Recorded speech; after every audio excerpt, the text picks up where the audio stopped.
rumbles. Yeah. Joining us now on the guest hotline, powered by Gruber Law, one called That's All. I don't know if he's quite dealing with this gaggle of young ones not doing their chores at home. But one day, Dominique Yates from the Journal Sentinel, Packers multimedia reporter. Dominique, how you doing, my friend? Doing great. Good to see you, Mason, Tommy. What's up? I don't know if I was supposed to call you Thunder or John Cena after that dance move you was doing earlier. I am a big WWE Did you guy. see my joke? You see my joke I was doing there? I was tapping. You were tapping. Oh, tap out. I'll make you tap out, bro. Yeah. All right. So Things good. got awkward. We can talk WWE later, Dominique. But we're excited to have you here today, and we've talked so much about the injuries and last week that it's like I feel like today is really the day that we've been kind of turning that page. Today's the day where it's like you've turned the page. We are looking towards Saturday right now. You have to. I mean, I think every player, the fans, I think you can go through the grieving process. I really knowing, there's no Michael Parsons and some of these other guys, they're going to be, questionable heading into this game. But at the end of the day, it just kind of goes back to square one in terms of this was the roster that you had all of training camp. Like Michael Parsons didn't show up until 10 days before facing the Lions. So you pretty much already had a sense of what you were going to do anyways going into this season. So now you just have to kind of go back to that and find what works and try to find a way to beat the Bears team because, I mean, the season's not over. I know people are kind of down right now because of some of the injuries, and no question it's a lot of them, but this is still a talented roster with some players that have been playing well this season. Yeah, remember that first game? I mean, they beat the Lions without Christian Watson, with Micah Parsons kind of coming in, doing, just some kind of getting his legs under him. His back was bugging him. He wasn't, hadn't practiced all training camp. So this team can get it done. They're just going to have to lean into a collective of it all, right? Like they're not going to be able to say, Micah Parsons, go get pressure, and then we'll do everything on the back end. It's going to be, all right, how are we going to be creative? And I have a feeling Ben Johnson, he's going to want to try to see if he can't get something on this team. And who knows, takeaways can present themselves. Do you think there's a possibility all of a sudden these 3 weeks, we see a multiple turnover game or takeaway game by this defense just because teams are going to open it up a little bit more? I think there's a chance. I mean, you could have saw it in Denver. They had their hands on the ball a couple times. They did. I think Xavier McKinney dropped one or two possible interceptions, even dropped one before that Michael Parsons injury. Yes, so, he did. So the opportunities are going to be there. Caleb Williams, as talented as he is, he can be a magician out there. His completion percentage is not that high. He's going to take risk. I think about the throw in Cleveland where he rolled to the outside and just chucked it up, and DJ Moore made a great catch. So there's going to be situations where he'll put the ball in the air to give the guys a chance to make a play. Keyshawn Nixon's interception to seal the deal just 2 weeks ago in that matchup. So if the ball is near you, you just have to find a way. Bears do defense and secondary is real ball hawks. Heads their way. To over and back to the. That's a great, Dominique. And tech in a normal week today, so we'll work. Packers. What is your prediction? And I know the Florida conference said will probably be like. A question I actually pulled up.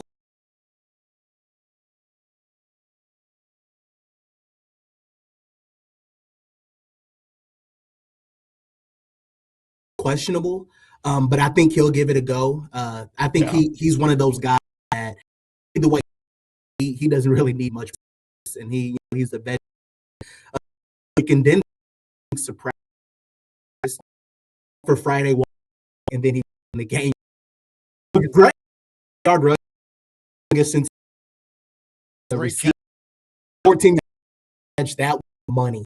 Going to play think he will.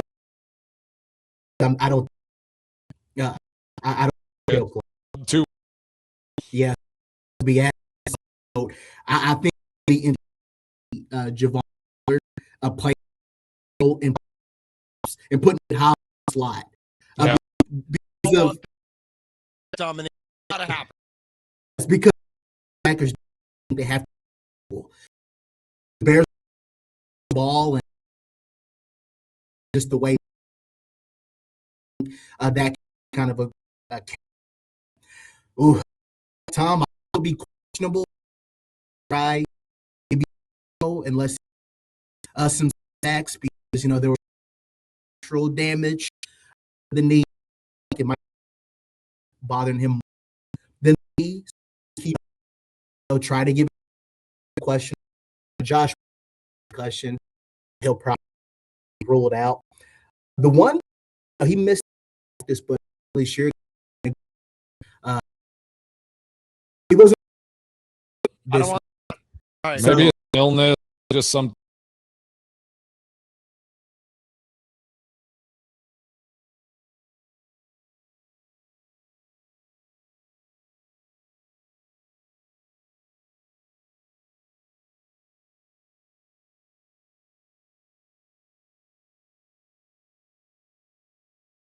Enikbari become JJ Enikbari?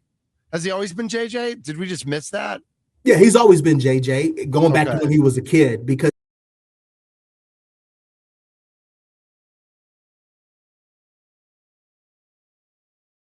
last year being the new guy, I was like Kingsley, and like everybody calls me. And he said that kid. Then finally, why he'll try to give it. He told us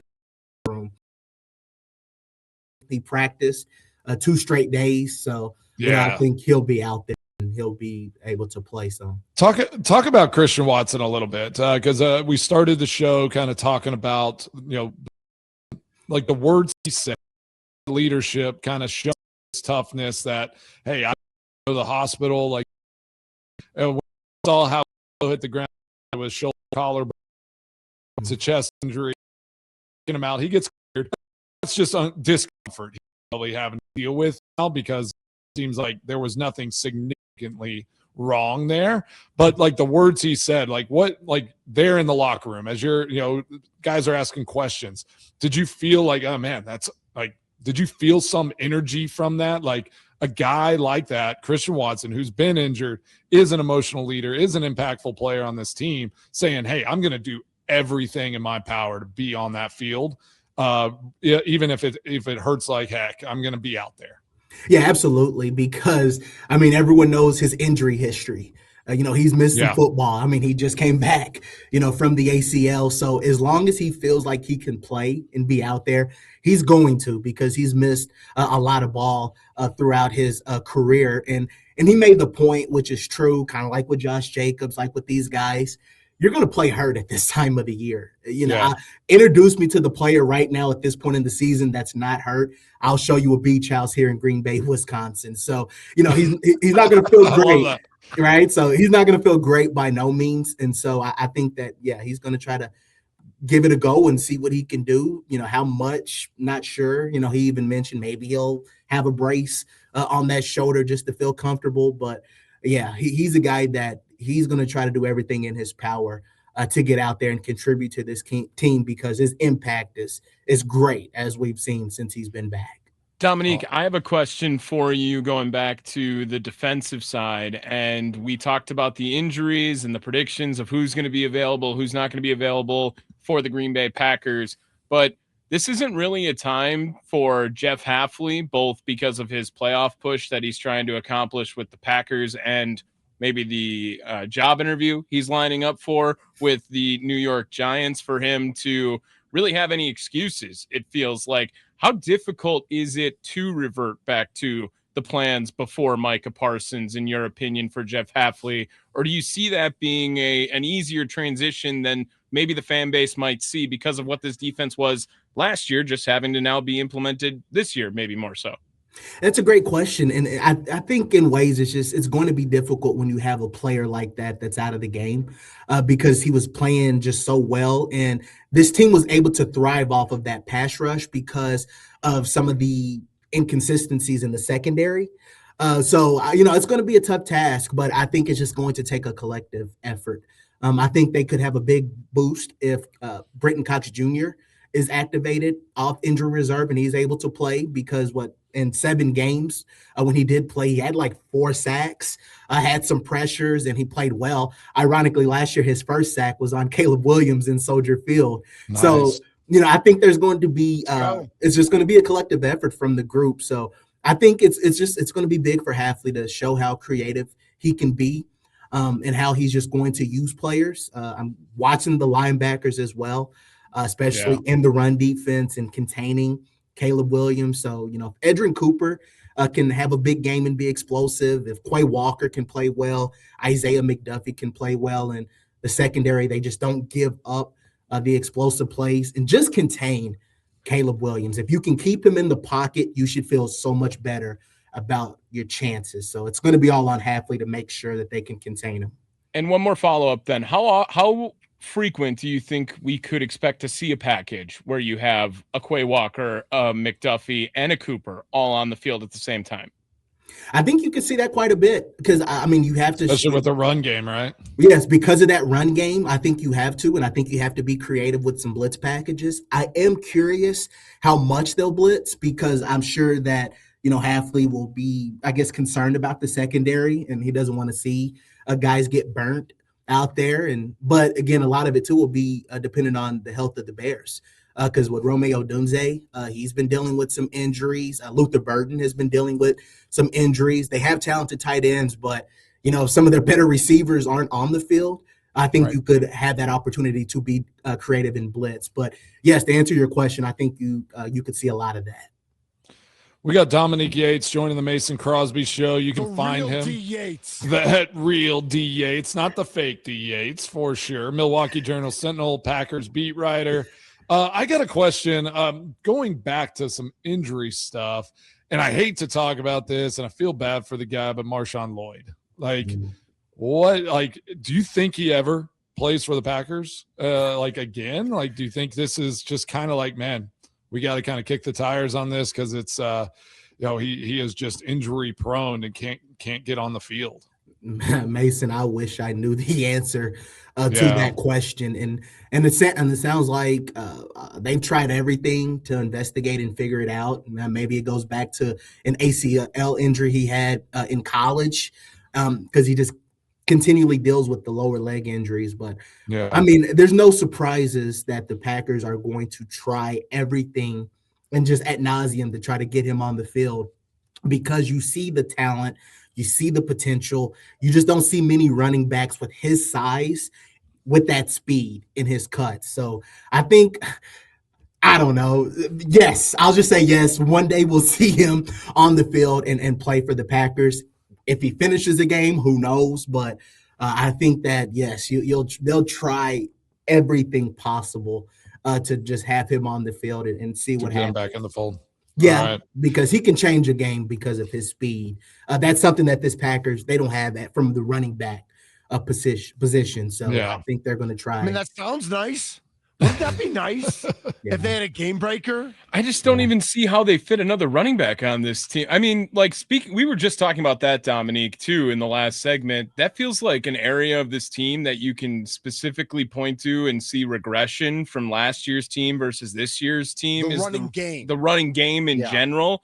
But yet, it's the exact same group of guys. They spent a whole bunch of money on the offensive line. It's not the same group. Correct. It's the same running back room, but the offensive line was, that was where they invested more money than anywhere else on top of it right now.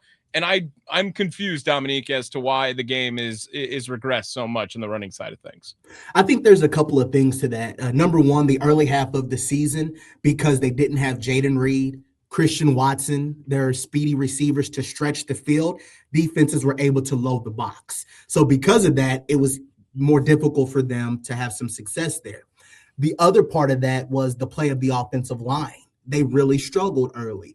The Elton Jenkins move to center, it didn't work out early on to start the season. Aaron Banks dealt with a lot of injuries, and so he wasn't really was injured, playing well. Zach Tom with the oblique. They were trying to work with Anthony Belton here and there and Jordan Morgan. They just really haven't been able to find a spot for him on the field and at the offensive line. And, Rasheed Walker, he struggled at times as well. So I just think it's been because of so many inconsistencies, and they just didn't have, you could say, the full arsenal of weapons on offense, that defenses were just able to load the box and take away the run. But I do think you've seen a little bit more success in the run game down the stretch because of how Sean Ryan has played at center. Yeah, and then he's done a good job. Yes, and moving Anthony Belton at guard, I was pushing for that for 6 weeks. No question about it, because of how physical and he's just a big body, and how he's been able to play. And then again, Banks has been healthier as well. So I think that's why you've been able to see more of those, 40-yard rushing touchdowns, and why the run game has been a little bit better, just because of what they've had. Question to you, and this kind of goes towards the end of the season, off season. Do you see Quay Walker in a Packers jersey next year? Ooh. Too early, Mace. You think so?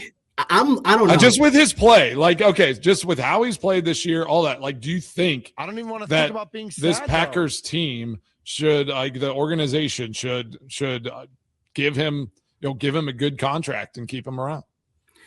It's hard because they really do like him, and I think this has been his best season, since he's been a Packer. So I think a lot of it will just come down to the money, in terms of how much he'll want and how much they'll be willing to pay.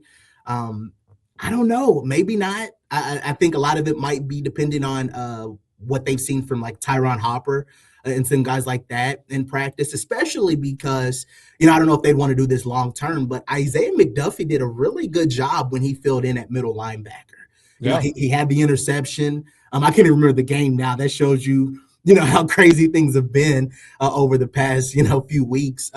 So, my gut would say probably not, that they wouldn't, want to pay him. I wouldn't be surprised. He's gonna kick the tires in free agency. I think it'd be unwise not to see if there's a team out there that will throw a ridiculous number at him just because of his tangible ability, at that position. Yep.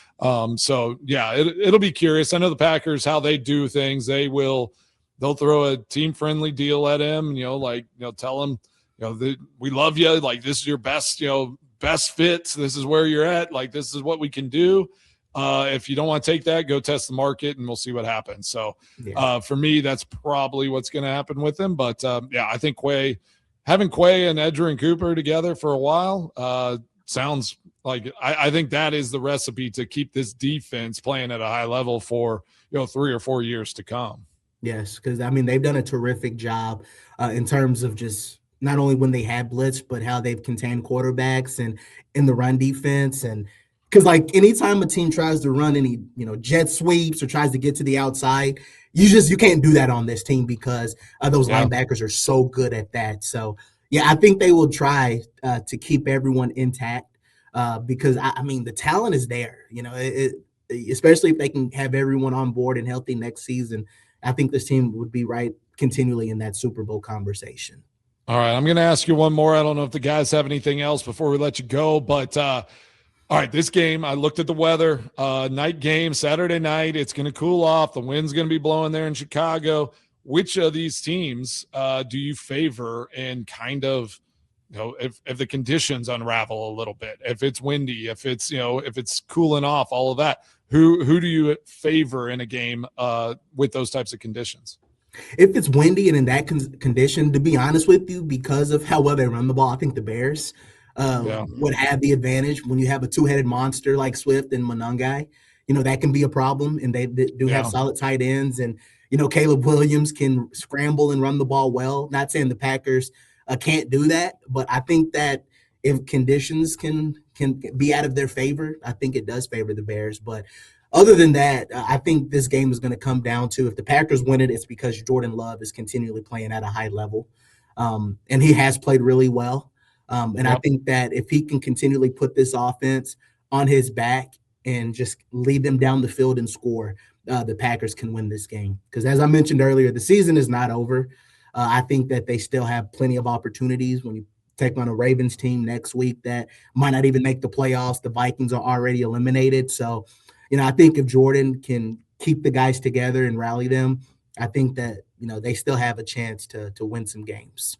All right. Let's go. Let's go. Anything else, fellas? Not just keep up the great work. Yeah, I appreciate you, Dominic. Dominic. Follow you, Real D Yates, and we'll definitely talk to you. Have a happy holiday, Merry Christmas, all the things. Yeah, thank you guys. I really appreciate it. Yeah, even as a sidebar, personally, my parents, they'll be driving up to Wisconsin for the first time. Nice. All right. Taking them to the beach house. Let's go. Yes. We're going to get them out of Kentucky for a couple of days and introduce them to cheese curds and ice cream. Well, I'm driving down to Florida, so I'll wave to Pass them on the road. As they're driving north and we're driving south, I'll wave on our way. It's smart to drive in. I can't tell you how many times my parents and family better. tried to fly up this time of year and got stuck in Minnesota or Chicago and then the trek across. I think it was Chicago my rookie year. They got stuck in Minneapolis and then had to take a rental car across. Took them, 8-10 hours, something like that, to get across because of the snowstorm. Oh, I could imagine Jim just swearing up a storm as he's driving this car. He was so mad. He was salty. The only car available was a Ford Mustang also. So they were just slipping and sliding. So tell your parents to be careful, take their time, and enjoy it up there. Thank you guys so much, and Merry Christmas to you as well. Thank you for having me on. Thanks, Tom. That's